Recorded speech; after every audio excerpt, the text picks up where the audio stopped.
거란이나 여진, 몽골을 보통 정복왕조라고 이야기하기 때문에 정복왕조가 어떤 의미인지 먼저 위키백과를 통해서 보도록 하겠습니다. 정복왕조는 중국에서 한족이 아닌 북방 민족들이 건국한 왕조를 지칭하는 단어이다.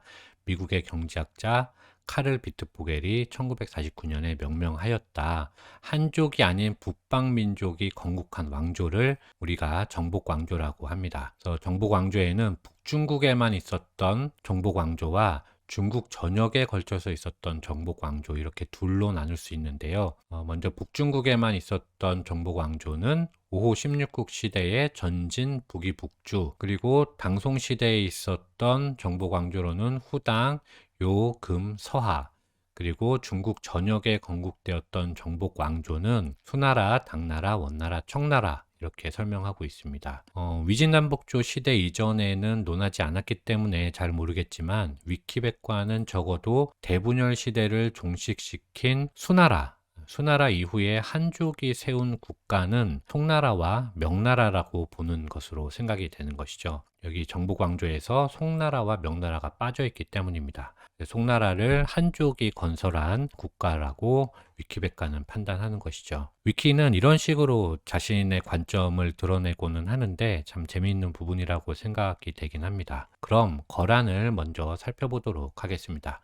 지금 보시면 이 지도는 900년 지도입니다. 10세기 초반에 한반도 서북쪽에 시라무렌강과 랴오허강 사이에 살던 유목민이 거란이라는 국가를 건설했습니다. 우리나라에서는 거란이라고 이제 불렀는데 본래 이름은 키탄이죠. 키탄이나 키타이라고 불렀습니다. 그리고 국가명도 요나라라고 부르면서 중국의 한 왕조인 것처럼 했지만 실제로 거란인들은 자신들을 요라고 부른 적은 없습니다. 시종일관 본인들을 키탄 또는 키타이라고 불렀습니다. 거란의 건설자는 야유라보기인데 그 시대의 칸은 임기가 차면 교체되는 존재였습니다. 그런데 야유라보기가 주변 부족들을 통합하고 독점적 지위를 얻어내는 데 성공한 것이죠. 그렇게 대내 통합을 한 후에 그는 곧 대외 진출을 시도하게 되는데요. 당시에는 당나라가 붕괴하면서 5대 10국으로 중원이 분열되었던 상황이었기 때문에 거란의 원정은 비교적 성공적으로 진행되게 됩니다. 서쪽으로는 카라발가순을 거쳐서 고창까지, 남서쪽으로는 오르도스를 지나서 탕구트와 티벳까지, 그리고 동쪽으로도 925년에 바레를 공격해서 바레의 항복을 받아내기도 했죠. 그리고 때마침 936년에 936년이면은 5대 10국 중에서 레이터 당이라고 써 있는데요. 후당입니다. 이 후당 시대였는데 후당의 하동절도사 석경당이 반란을 일으켜서 거란에게 도움을 요청합니다. 하동절도사라고 하는데 하동이면 지금의 산서지방 정도라고 생각을 하시면 되겠습니다. 그렇게 도움을 요청하니까 야유라보기를 이은 야율덕광, 그러니까 태종이, 여기는 러양이라고 써 있는데 낙양입니다. 낙양에 입성해서 후당을 무너뜨리고 석경당을 황제로 해서 새롭게 세운 국가가 바로 후진입니다. 거란은 그 대가로 장성 이남의 연운 16주, 한 이쯤이 연운 16주가 되는데요. 연운 16주를 할양받고 후진과 군신 관계를 맺고 세패를 받으면서 제국이 더욱더 발전하게 되는 것이죠. 지금 보시면 1100년도 지도이긴 하지만 이후에 5대 10국이 송나라로 정리가 됩니다. 송나라로 정리가 된 이후에도 연운 16주는 여전히 거란의 차지였죠. 그리고 1004년이 되면 송나라와 거란이 전연의 맹을 맺게 되죠. 전연의 맹약 이후에 약 한 세기 동안 거란은 맹약의 내용에 따라서 송나라로 쳐들어오지 않고 세패만 받고 살아가게 됩니다. 그렇게 유목민이 바깥으로 팽창하지 못하고 고립되니까 정체되게 되고 또 부패하게 되는 것이죠. 그리고 세월이 지나면서 그런 적폐가 쌓이니까 신흥 강국들이 새롭게 또 발흥하게 되는데 그 대표적인 국가가 바로 여진인 것입니다. 그 여진은 보시면 우리나라 백두산 북쪽에서 이 장광차이링에 이르는 삼림지대에 살던 숭구스계 수련민들이었습니다. 또 말갈의 후예라고도 하는데 거란이 바레를 공격해서 바레가 멸망하니까 기존의 말갈인들이 남하하게 된 것이죠. 남하에서 말갈이라는 명칭을 버리고 스스로를 주루첸, 즉 여진이라고 부르기 시작합니다. 이 여진족은 원래는 모피나 해동청 같은 특산물, 해동청이 사냥용 매입니다. 사냥용 매를 해동청이라고 부르는데, 모피나 해동청 같은 특산물을 판매해서 경제력을 쌓은 국가입니다. 그리고 그 돈으로 바로 서쪽에 있는 말들을 대량으로 구입하면서 군사력도 동시에 키우게 되죠. 그래서 많은 제국들이 동서를 막론하고, 유럽이나 서아시아나 동양도 마찬가지고 전부 다 그런 것은 아니지만 대부분의 신흥 강국들은 먼저 부를 쌓습니다. 경제력을 쌓고 그 경제력을 바탕으로 군사력까지 쌓는 그런 루트를 밟게 되죠. 자, 잠깐 곁다리의 얘기를 했었고요.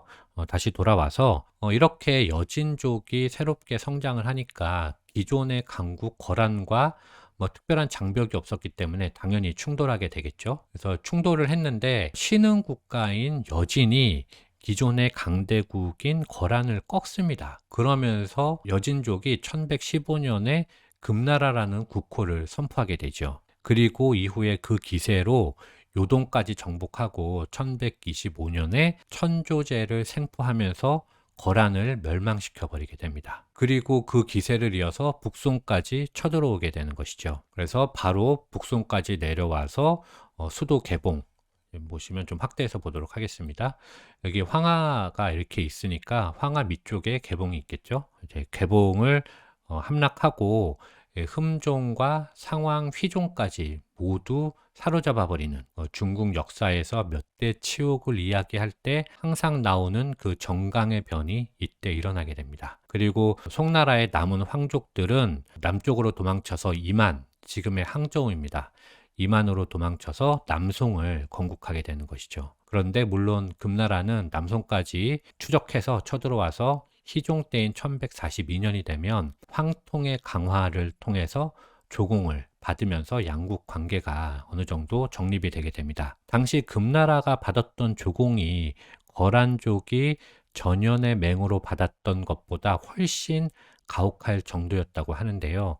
그렇게 금나라가 12세기에 정복 왕조로서 중국에서 확고하게 자리를 잡았다. 북중국에서 이렇게 정리할 수 있겠습니다. 그리고 여기서 넘어가기 전에 한 가지 더 봐둘 것은, 여진족이 거란을 멸망시켰을 때 남아있는 거란인들은 중앙아시아로 이주하게 됩니다. 그래서 새롭게 서요를 세우죠. 지금 이 지도에서는 카라키타이라고 되어 있는데 서요입니다. 그리고 이 서요의 역사가 궁금하신 분들은 제가 요 나라 편에 정리해 놓은 게 있으니까 참고하시면 좋을 것 같습니다. 그리고 다음으로 몽골인데요. 지난 1편에서 말씀드렸던 것처럼 9세기에 키르키즈가 위구르 제국을 공격을 해서 위구르의 유목민들이 서쪽이나 남쪽으로 도망치니까 초원이 비게 되죠. 그렇게 빈 초원에 새롭게 국가를 세워야 되는데 키르키즈는 그럴 능력이 없었습니다. 그래서 국가를 세우지 못하고 본인들이 살던 예니세이 강으로 결국 돌아가게 되는 것이죠. 그렇게 해서 몽골 초원에 일시적으로 힘의 공백이 생길 때 바로 그때 몽골계 집단의 이주가 시작되는 것입니다. 지금 보시면 1200년 지도인데요. 칭기스칸이 출현한 몽골부터 해서 메르키트나 나이만, 케레이트, 타타르, 이렇게 몽골 역사를 좋아하시는 분들은 다 들어봤음직한 그런 용어들이 이제 나오는 것입니다. 칭기스칸은 지금 이 지도에서는 좀 분명치 않습니다. 이쯤이 바이칼 호수인 것처럼 보이는데, 그러면 여기가 부르칸 칼둔산이 되겠죠. 이 본거지, 칭기스칸의 본거지를 근거로 해서 전체 몽골의 부족들을 통합하고 이후에 1214년이 되면 금나라로 남하에서 금나라를 굴복시키고 1225년에는 서진에서 화레즘까지 정복하게 되는 것이죠. 원래 몽골은 금나라를 정복한 후에도 철군했었고 또 화레즘 원정 이후에도 몽골 초원으로 돌아왔었죠. 그래서 과거 흉노 시절부터 있어 왔던 패턴, 즉 군사적으로 상대에게 위협을 가하고 화친을 한 후에 안정적으로 남쪽의 물자를 확보하려는 목적으로 원정을 진행했었습니다. 그런데 보시면 금나라가 본인들의 수도를 포기하고 남하에서 황하 이남의 개봉으로, 지금 여기 이 지도에서는 카이펑이라고 되어 있는데 개봉입니다. 개봉으로 옮기면서 수도를 황하 이북을 포기해버리죠. 그리고 다시 돌아가서 이 화레줌도 마찬가지입니다. 화레줌도 국왕이 전쟁통에 도망가다가 피살당해서 나라가 멸망해버리니까, 황하 이북도 비어버리니까 이 지역을 몽골이 그냥 지배를 하게 되는 것입니다. 그리고 1227년에 징기스칸이 사망한 후부터는 그 후계자들이 단순히 군사적 위협을 통한 물자 확보가 목표가 아니라 이제 본격적으로 영토 정복을 목표로 하는 원정을 시작하게 되는 것이죠. 결론적으로 정리를 해보면 칭기스칸 시절까지는 약탈을 목적으로 대외 원정을 했다. 하지만 그 이후에 제2대 데칸 우구데이가 즉위한 1229년부터 제5대 칸 쿠빌라이가 남송을 멸망시키는 1279년까지 약 반세기 동안은 영토 정복을 목적으로 원정을 진행했다. 이렇게 정리하시면 될 것 같습니다. 그런데 우리가 여기서 넘어가기 전에 한 가지 기억해야 될 점이 또 있는데요. 징기스칸의 후예들은 여러 나라를 공격할 때 한 국가를 멸망시키고 다른 국가를 멸망시키는, 이게 순차적으로 공격한 것이 아니라 동시다발적으로 공격했다는 특징이 있는데요. 예를 들면 우구데이는 금나라와 계속 전쟁을 하면서 바투와 구육을 우랄 산맥 서쪽으로 보내서 러시아 일대의 유럽 국가들을 공략하게 했고, 서아시아에는 초르마칸을, 그리고 고려에는 동시에 사르탁을 보내는 그런 식이었던 것이죠. 그리고 4대 데칸 뭉케도 남송을 공격하면서 동시에 훌레구를 확대해서 보도록 하겠습니다. 아바스 왕조의 본거지인 바그다드로 보내서 공격하게 하기도 했었습니다. 그렇게 동시다발적으로 공격을 하다가 결국에 제5대 쿠빌라이 시기인 1276년에 남송의 수도 항저우 이만이 무너지면서 몽골의 세계 정복은 완성되게 되는 것이죠. 세계 정복이 끝난 후에는 보시는 것처럼 4개 정권으로 분열하게 되는데요. 이 분열된 상황을 바라보는 두 가지 관점이 있어서 그 관점을 한번 소개해 드려 보도록 하겠습니다. 몽골 제국의 분열 상황은 칭기스칸 후예들의 계승 분쟁으로 설명할 수가 있습니다. 대표적으로 제5대 칸 쿠빌라이의 집권 과정에서 각 칸국들 혹은 울루스 간의 내분이 발생하게 되는데요. 쿠빌라이가 아릭부케와 데칸자리를 놓고 싸울 때, 예를 들면은 킵차크 칸국이나 차가타이 칸국은 초반에는 아릭부케를 지원했었습니다. 그리고 일칸국의 훌레구는 중립을 표방했었죠. 그러다가 일칸국과 차가타이 칸국이 시간이 지나면서 쿠빌라이파로 돌아서 버리게 됩니다. 이렇게 그 양 파벌들 간의 분쟁 과정에서 몽골의 통일 제국이 4개의 지역 정권으로, 즉 칸국으로 분열했다고 보는 것이 하나의 관점입니다. 반대로 각각의 지역 정권의 지배자들 그리고 그에 속한 몽골인들은 여전히 자신들이 대몽골 제국이라는 보다 큰 정치 체제의 일부를 이루고 있다는 인식을 가지고 있었다고 보는 관점입니다. 그것을 바로 울루스 체제라고 설명하면서 4개의 칸국으로 분열되었다고 보는 것은 적절하지 않다는 관점이, 우리나라 고등교과서가 어떻게 설명하고 있는지 궁금해서 제가 한번 찾아봤는데요. 현재 우리나라 고등세계사는 울루스와 칸국을 병기합니다. 따라서 이제 대체적으로는 독자적인 영토를 서로 가지고 있었지만 느슨하게 연합했다,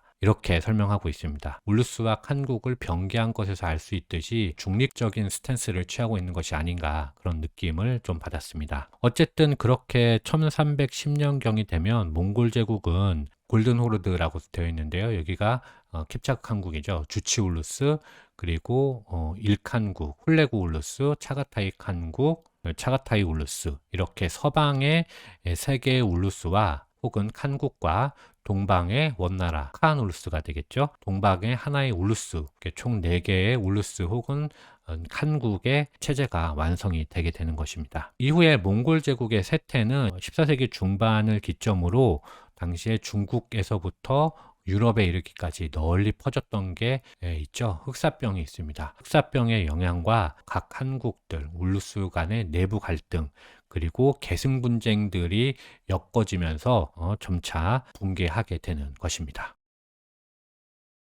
몽골인들이 중원을 상실하고 초원으로 돌아오는 15세기부터 17세기까지 초원의 역사를 살펴보도록 하겠습니다. 먼저 봐야 할 것은 바로 서아시아의 티무르 제국인데요. 지금 보시면 여기가 아무다리아, 그리고 여기가 시르다리아 강입니다. 그리고 이 일대를 트란스옥시아나라고 부르는데요. 티무르는 이 트란스옥시아나의 사마르칸트 밑에 있는 캐쉬라는 곳에서 출생한 인물입니다. 그런데 티무르가 30살쯤 되던 1369년에 그가 트란스옥시아나 지방을 통합한 후에 화레즘의 우르겐치, 그리고 이란 서부로 해서 카프카스 산맥을 넘어서 주치울루스의 시라이, 그리고 시리아의 다마스커스, 그리고 아나톨리아 반도까지 안 쳐들어간 곳이 없을 정도로 광대한 곳을 지배했던 서아시아의 최강자가 되었죠. 그 백미가 바로 1402년에 앙카라 전투에서, 이 아나톨리아 반도에 있었던 앙카라 전투에서 일드름, 즉 번개라고 불리던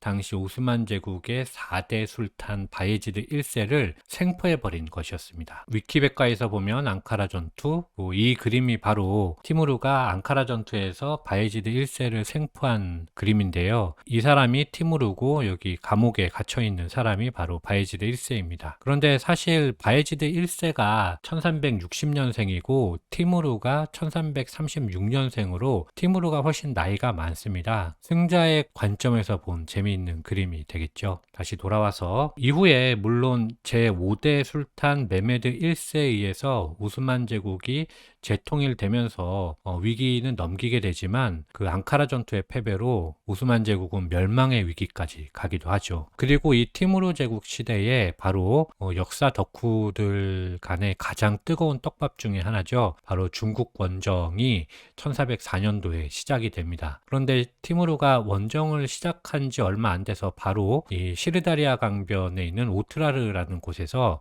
죽게 됩니다. 그래서 실질적으로 명나라와 대결을 벌이지는 못했죠. 근데 이게 최고의 떡밥이 된 이유가 당시 명나라의 황제가 바로 영락제였던 것입니다. 영락제 하면 누구 못지않게 전쟁을 열심히 수행했던 왕이고 그랬기 때문에 개인적으로 봤을 때는 티무르가 이 중국까지 도착해서 영락제와 대결을 했다고 하더라도 그냥 소멸되지 않았을까 이렇게 생각을 하긴 합니다. 영락제도 티무르 못지않은 그런 전쟁통이었고 이렇게 먼 거리를 이동해서 영락제와 대등하게 싸운다? 그런 것들은 잘 상상이 가지는 않죠. 어쨌든 그렇게 티무르는 1405년 사망하게 되고 그의 사후 티무르 제국은 계승 분쟁으로 제국이 급격하게 분열되게 되면서 결국에 16세기에 들어서 다음 지도로 보도록 하겠습니다. 16세기에 들면 여기 샤이반이라고 되어 있는데 우즈벡입니다. 우즈벡 세력에게 멸망당하게 되는 것이죠. 그런데 이 멸망되는 패턴이 알렉산드로스 제국과 좀 비슷합니다. 한 명의 영웅에 의해서 광대한 영토가 일시적으로 통합이 되면 그의 사후에 어떤 그 제국을 경영할 수 있는 사회적, 정치적 제도가 없는 상황이기 때문에 금방 분열하게 되는 이런 것도 역사에 종종 등장하는 패턴이니까 기억해 두셔도 좋을 것 같습니다. 그런데 티무르 제국이 이 샤이바니, 우즈벡 세력에게 멸망하기 전에 티무르의 후손 중에서 바부르란 인물이 인도 서북 쪽으로 도망쳐서 1526년에 파니파트 전투를 승리로 이끌면서 델리 술탄국의 로디 왕조를 멸망시켜 버리게 됩니다. 그 그림은 다음 지도로 보도록 하겠습니다. 보시면 이렇게 바부르의 진격이 되겠죠. 카불을 통해서 펀자브를 지나서 이 델리 북쪽에 있는 이 파니파트 전투를 이기고 벵갈 지역까지 진격하게 됩니다. 이렇게 해서 바부르가 무굴 제국을 세우게 되는 것이죠. 그렇게 포스트 몽골 시대의 서쪽에서는 티무르 제국을 주목해야 한다면 동쪽에서는 오이라트를 주목할 필요가 있습니다. 오이라트는 원래 예니세이강 근처에서 살던 민족으로 원래는 몽골 제국에 복속돼서 몽골과 혼인을 통해서 부마를 배출하던 나라였는데 이번이 붕괴하고 동몽골 지역에서 칭기스 일족이 몰락하니까 서쪽 지역에 있던 오이라트에게 흥기의 기회가 주어진 것이죠. 그렇게 1434년이 되면 토곤이 동서몽골을 통합하게 되고 그 다음에 토곤의 아들 에센이 즉위하게 되는데, 에센이 바로 내몽골과 장성 이남을 장악하게 되면서 오이라트의 최전성기를 이끌게 됩니다. 그리고 곧장 명나라에게 조공을 요구하게 되는 것이죠. 그런데 당시는 명나라가 원나라 시대의 굴욕을 잘 기억하고 있었죠. 원나라 때 본인들은 최하층, 한족들은 최하층 대우를 받았기 때문에 원나라를 북쪽으로 몰아낸 이후에는 명나라가 절대로 몽골하고 교역을 허가해주지 않으면서 몽골을 경계했던 시기였습니다. 따라서 명나라가 무역을 통제하게 되니까 1449년에 바로 군대를 이끌고 남하에서 중원을 직접적으로 공격하게 되는 것이죠. 그런데 바로 이때 영종이 환관인 왕진의 말만 듣고 북경에서 서쪽으로 조금 떨어진 토목보에 직접 나갔다가 에센의 포로가 되어버리는데, 그것이 바로 중국에서 또 몇 대 치욕 중 하나에서 반드시 등장하게 되는 토목보의 변이 됩니다. 하지만 이후에 에센이 특별한 보상 없이 영종을 돌려주고 스스로 칸을 칭하다가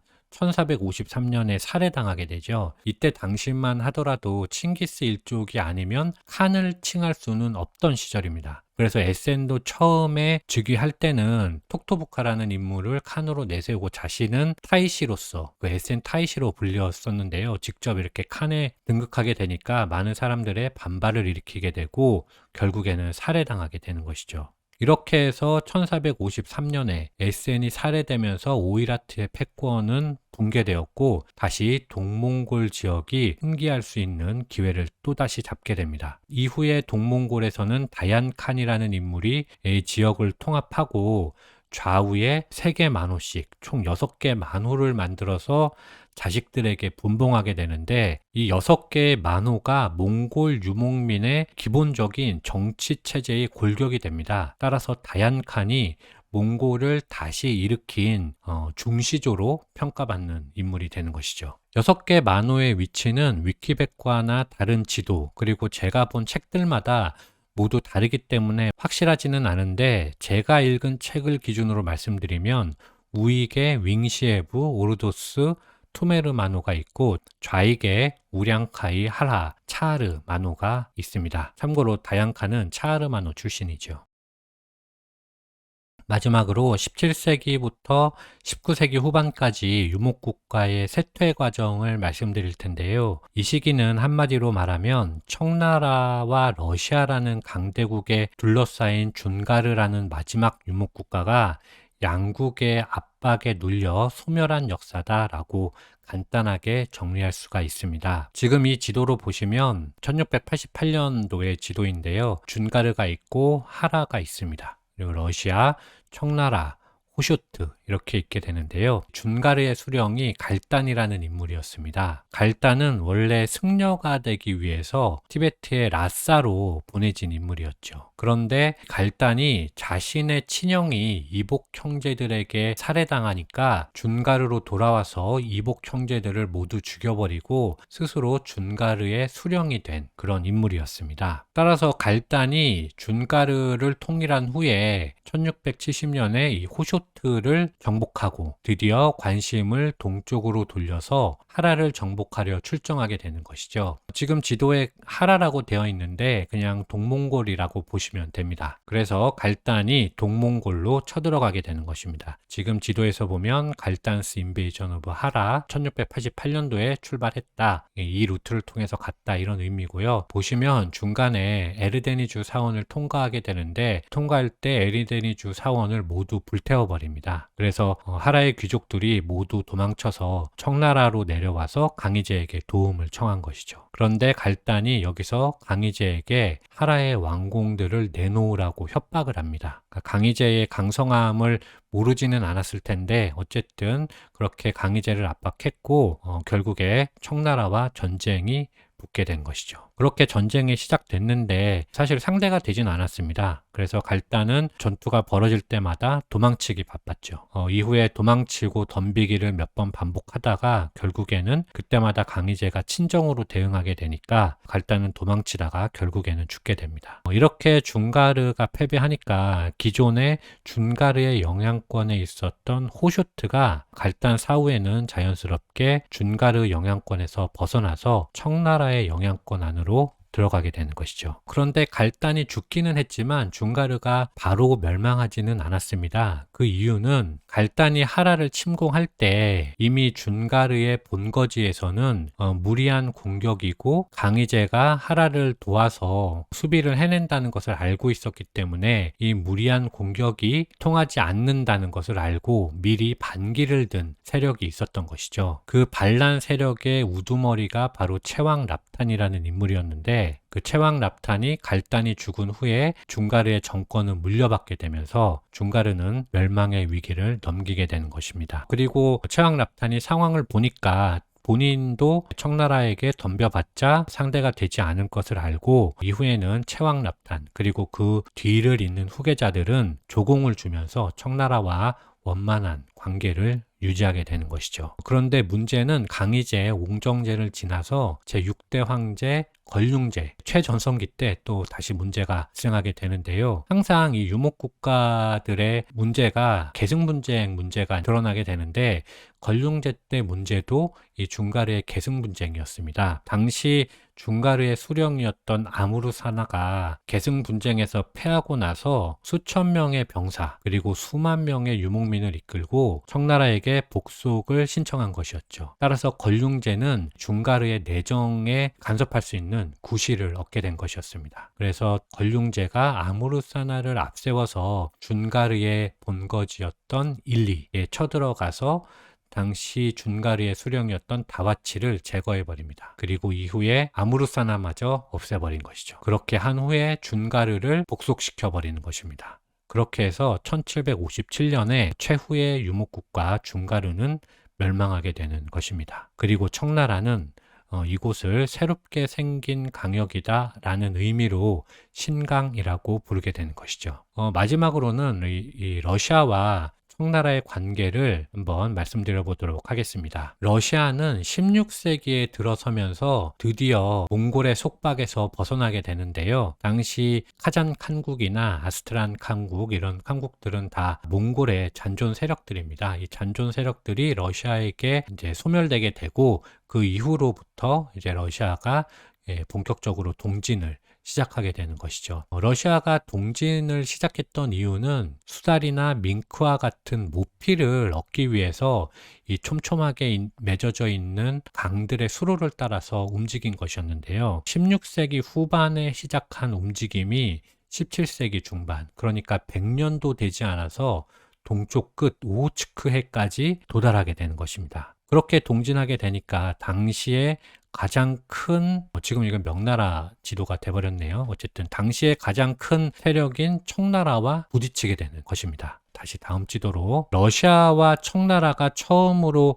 부딪힌 것은 아무르강 주변에 파견됐던 러시아의 탐험대가 주변 지역 일대를 약탈하거나 방화하게 되니까 이쪽에 살던 주민들이 청나라에게 도움을 요청하면서 시작되게 됩니다. 그런데 당시 청나라는 건국한 지 얼마 되지 않았기 때문에 이 북쪽의 변경 지방까지 많은 병력을 보낼 수가 없었던 상황이었죠. 따라서 조선에게도 좀 출병을 해달라 요청을 했던 것이고 이때 조선이 바로 청나라를 도와서 러시아를 정벌하게 되는데 그것을 우리가 나선 정벌이다라고 얘기를 하는 것이죠. 그렇게 해서 이 알바진에서 많이 싸움을 벌이게 됩니다. 그리고 러시아는 후퇴했다가 다시 쳐들어오거나 이런 것들이 반복이 되게 되는데 그러다가 결국에 1689년에 네르친스크에서 러시아와 청나라가 조약을 체결하면서 양국의 국경이 획정되게 되는 것이죠. 그리고 1728년에 이 네르친스크 조약을 보완한 캬흐타 조약이 새롭게 체결되면서 최종적으로 청나라와 러시아의 국경이 획정되는데 캬흐타 조약에서 한 가지 기억해 둘 만한 점이 바로 청나라가 캬흐타 조약을 통해서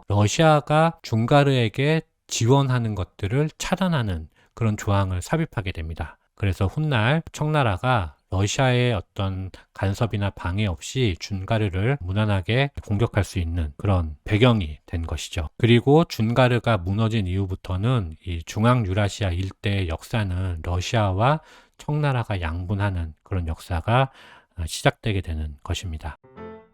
유목민의 역사는 생존의 역사입니다. 북쪽은 남쪽만큼 자원이 충분하지 못하기 때문에 북쪽의 유목민들은 남쪽 정주민의 물자가 없으면 살아갈 수가 없었죠. 식량은 당연하고 특히 남쪽의 약품이 반드시 필요했습니다. 남쪽의 정권이 북쪽과의 무역을 너그럽게 용인하는 경우에는 서로 전쟁이 발발하지 않지만 북쪽의 약탈이 너무 심해져서 남쪽 정권이 북방 유목민과의 교역을 불허해버리면 북쪽은 더 이상 살아갈 수가 없기 때문에 양측은 전쟁을 치러서 관계를 재설정하는 패턴을 반복하게 됩니다. 바로 이것이 북방 유목민족의 운명이었고 또 역사라 하겠습니다. 이상 마치겠습니다. 감사합니다.